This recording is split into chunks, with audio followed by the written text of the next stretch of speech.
Hello दोस्तों, veterans नमस्कार। आज हमारा जो रेगुलेशन है BEPR 1995, ये बना किससे था, इसकी आत्मा क्या है, इसको कौन कौन नुकसान पहुंचा रहा है, इसकी जड़ों में क्या है। ये जो मैंने यहाँ बरगद का पेड़ लगा रखा है, ये पूरा का पूरा ये आपका BEPR 95 है और इसकी आत्मा है 35.1। बरगद के पेड़ की एक खासियत होती है कि हमेशा इसकी जो शाखाएं होती हैं, डाली होती हैं, जो कुछ भी इससे निकलता है वो अपने अस्तित्व की ओर जाता है। यानी जो BEPR 995 है, ये जो बरगद का पेड़ है, ये हमारा नेशनल ट्री भी है। इस नेशनल ट्री की IBA को, UIB को, DFS को, EIBRF को और दूसरे जो एजेंट से रक्षा करनी चाहिए थी। इन लोगों ने इसको तीर चला चला करके छलनी किया, इसको काटने की कोशिश की, लेकिन काट नहीं पाए 38 साल तक। क्यों नहीं काट पाए? क्योंकि इनकी जो जड़ें हैं, जहां से निकली हैं वहां जा रही हैं। तो ये आखिरकार ये बरगद का पेड़ आया कहां से? भाई ऐसे तो आ नहीं गया, कोई तो अस्तित्व हुआ हो, कोई तो उत्पत्ति हुई होगी। इसकी उत्पत्ति हुई किस किस चीजों से, और ये जड़ें वहीं जा रही हैं, जड़ें वहीं जा रही हैं। एग्रीमेंट 29/10/1993 का, इससे बना ये बरगद का पेड़, और एग्रीमेंट 19/10/1993 में अपडेटिंग है। यही कारण है कि इसके जो जड़ हैं BEPR 1995 की अपने अस्तित्व, अपने फोरफादर, अपने पूर्वजों की तरफ जा रही हैं, जिसका ही अस्तित्व है, जिसका ये वेश है। ये बरगद का पेड़ बताता है राष्ट्रीय वृक्ष है, यानी BEPR एक प्रकार से नेशनल ट्री है। ये कहता है कि हमारा अस्तित्व हमारे नीचे है, हम वहां जा रहे हैं। दूसरा अस्तित्व क्या है, जड़ें जो है, स्मॉल कमेटी 26/3/1994 में ड्राफ्ट बनाती है। एग्रीमेंट 1910-93 के आधार पर एनफोर्सेबल एग्रीमेंट है। इसी को कहते हैं आर्य साहब, ये एग्रीमेंट जो इनके बीच में हुआ है, ये कॉन्ट्रैक्ट जो बीच में हुआ है, ये एनफोर्सेबल है। इसी के बेस में स्मॉल कमेटी आती है, और यही स्मॉल कमेटी ड्राफ्ट बनाने के बाद फिर बैठती है, और एक एग्रीमेंट और होता है इनमें कुछ चीजों पे, वो होता है अपडेशन ऑन RBI लाइन। यानी रेगुलेशन 56 में CCSU 1972 है, और स्मॉल कमेटी 26/3/1994 को जब बैठती है, आपस में वार्ता करते हैं, तो उसमें और जोड़ देते हैं कि अपडेशन ऑन RBI लाइन। और इसी 26/3/1994 कमेटी की रिपोर्ट के आधार पर 17/10/1994 को IBA नोटिफिकेशन होने से पहले रेगुलेशन को 1/1/1986 से लेके 31/10/19 तक लोगों का अपडेशन भी करा देता है। ये सब नीचे है, ये जड़ है इसकी। ये इस जो बरगद का पेड़ में लगा रखा है, जड़ें इसके नीचे। और उसके बाद बहुत सारे कम्युनिकेशंस होते हैं IBA के अपडेशन के ऊपर, यानी ये बरगद का पेड़ ही अपडेशन पर खड़ा हुआ है। और उसके बाद इसमें 35/1/1995 में और 35/2003 में इसको अमेंड भी कर दिया जाता है।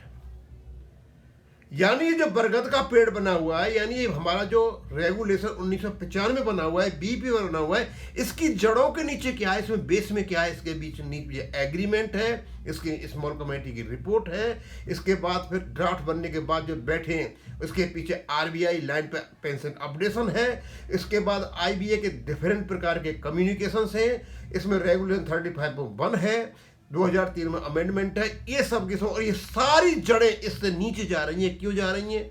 क्योंकि इनका अस्तित्व यही है। कहने का मतलब ये है कि इनको जो सांसें मिल रही हैं, जो जान मिल रही है, जो ताकत मिल रही है, इस पेड़ को जड़ों के नीचे है, कुछ उससे मिल रही है। और इस 1995 के रेगुलेशन को ताकत मिलती है, जान मिलती है, वो कहाँ से मिलती है? जो इस पेड़ के नीचे जहाँ जड़ें जा रही हैं, अपने अस्तित्व को वहाँ ढूंढ रही हैं जहाँ। और इस नेशनल ट्री को खत्म करने के लिए एंटी सोशल, इमोरल और एंटी नेशनल तथ्यों ने कोशिश किया कि इसको काटा जाए, जिसमें आईबीए और यूएफबी मेन है। कैसे कैसे काटा? इन्होंने सबसे पहले प्री 2002 और प्री 2005 डीए न्यूट्रलाइजेशन का खेल खेला गंदा। फिर उन्होंने 2010 में पेंशनर्स की जेब लुटवाए, जो कि ये नेशनल ट्री अलाउड नहीं करता। फिर उन 2015 में नो कॉन्ट्रेक्चुअल लायबिलिटी का क्लॉज दस्तखत किया। 2022 में आईबीए ने जाकर के सुप्रीम कोर्ट में झूठ बोला और संसद में भी झूठ बोलवाया। फिर इनके बाद 12वें बेस सेटलमेंट में इसको पेंशन अपडेशन को रेजिडुअल इश्यूज में रख दिया गया, जो ऑलरेडी पेंशन थी। दोस्तों, इतने कुकृत्य करके बैठे हुए हैं केवल एक काम के लिए कि पेंशनर का पेंशन अपडेशन ही हो जाए। मतलब इस पेड़ का, बरगद के पेड़ को काटना है, ये काटती हैं, और आईबीए जो स्टेट नहीं है ये काट रही है। डीएफएस चुप बैठा है जो स्टेट है। यानी अपने सिटीजन्स का इनको बिल्कुल ख्याल नहीं है कि भैया ये आर्टिकल 21 का तुम उल्लंघन कर रहे हो, तुम आर्टिकल 14 की मतलब कब्र खोद रहे हो, और तुम उसके बाद 300A जो है, जो संपत्ति, उसको भी तुम छीन रहे हो। सारे काम कर रहे हो, और यही नहीं कर, साथ में एआईबीआर भी था, और भी डाइवर्स यूनियन है, और भी डाइवर्स एजेंट्स हैं। एआईबी पार्क में भी काफी लोग हैं, ऐसा नहीं दूध के धुले हो, सीबीपीआरओ में भी है। एक ने भी यह नहीं सोचा कि इनकी जीवन की गर्मा जो पेंशनर काम करके गए हैं, और ये बरगद के पेड़ को बनाने में इनका योग रहा है, नेशनल ट्री को बनाने में योग रहा है, इनका क्या बनेगा? बनो कुछ भी, बनने कोई मतलब नहीं।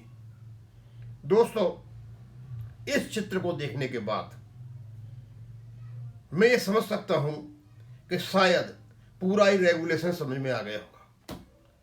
ये जो बरगद का पेड़ है, यानी ये BPR 995, भाई इसका कोई अस्तित्व तो होगा, कोई तो जमीन होगी, तो इसका जमीनी स्तर पर एग्रीमेंट काम कर रहा है, स्मॉल कमेटी काम कर रही है, आईबीए के डिफरेंट कम्युनिकेशन काम कर रहे हैं, 35(1) काम कर रहा है, 35(1) 2003 में हुआ कर गया। लेकिन इस सब को काटने के लिए इन्हें बड़ी बड़ी कोशिश की है, ये काट नहीं पाए। रीजन क्या था? क्योंकि इसकी जो जड़ें जा रही हैं ना नीचे, ऊपर से नीचे जो जड़ें जा रही हैं और अपने पानी को वहां से ले रही हैं अस्तित्व से, उसको कौन काटेगा? मूल को तो कोई काट नहीं सकता। ऊपर से काट लो, मूल को नहीं काट पाओगे, क्योंकि इनको ताकत तो वहां से मिल रही है। और यही कारण है आज ये इनके गले पड़ा हुआ है, ये बदनामी झेल रहे हैं। मैंने सोचा मैं इस चीज को अच्छे, और अब मैं बता दूं, हमारी जो बहस होगी माननीय सुप्रीम कोर्ट में, अकेले रेगुलेशन पे नहीं है, 35(1) पर, क्योंकि ये लोग घुमाने की कोशिश करेंगे तो हमारे जितने भी वकील हैं, एडवोकेट हैं, तैयार होकर के जाएं, क्योंकि ये 35(1) के अपेंडिक्स में उलझाएंगे। उलझने की जरूरत नहीं है, क्योंकि अपेंडिक्स आपको 56 से जोड़ता है, और उसके बाद स्मॉल कमेटी का ड्राफ्ट बनने के बाद जो एग्रीमेंट हुआ था वो आरबीआई मॉडल पर अपडेशन से जोड़ता है। हमें यहाँ आरबीआई मॉडल भी लागू होता है, और सीसीएस रूल 1970 के हिसाब से हमें वहाँ अपडेशन भी होता है, और उसका तो सीधा मतलब है वहाँ 10 साल में होता है, तो यहाँ 5 साल में हर बेस डिवीजन के साथ होता है। ये अपडेशन है। अपडेशन को खत्म नहीं कर सकते हो, आप करोगे कैसे वो अलग बात है। अपडेशन तो सिद्ध है, अपडेशन तो सिद्ध हो चुका है, अपडेशन है। अब तुम कैसे करोगे भैया? सीसीएस रूल से करोगे तो रेगुलेशन से करना पड़ेगा शुरू से, और यदि आरबीआई मॉडल पे करोगे तो आरबीआई का 2019 से करोगे, करना तो पड़ेगा। चलो हम देख लेते हैं आप कैसे करते हो। दोस्तों, शायद इससे बढ़िया समझाने के लिए आपको कोई तरीका नहीं मिलेगा, और यही मेरे पास समझाने का तरीका था, क्योंकि अभी आर्गूमेंट जो होने हैं केवल और केवल रेस्पोंडेंट ने तो कोई डिटेल्स दी नहीं है, वो तो इस उद्देश्य से जा रहे हैं कैसे करके सुप्रीम कोर्ट को मिसगाइड करो, और क्या तो कोई कमेटी बनवा लो या इसकी कोई आगे की डेट ले लो, ये तो जा रहे इस हिसाब से। अब माननीय सुप्रीम कोर्ट इनके सारी चीज़ों को किस प्रकार लेते हैं पता है। अब पता तो जब ही चलेगा कि किस प्रकार एक्शन लिया जाता है, कैसे लिया जाता है। अब सारी चीज़ मेरे ख्याल में आप अच्छी तरह समझ सकते हो। इसको तीरों से छेदा गया है, इसको तीर चला चला के, और भी काफ़ी बातें। अब मैं आगे कुछ नहीं बताऊंगा, यहीं खत्म करूंगा। थैंक यू, धन्यवाद।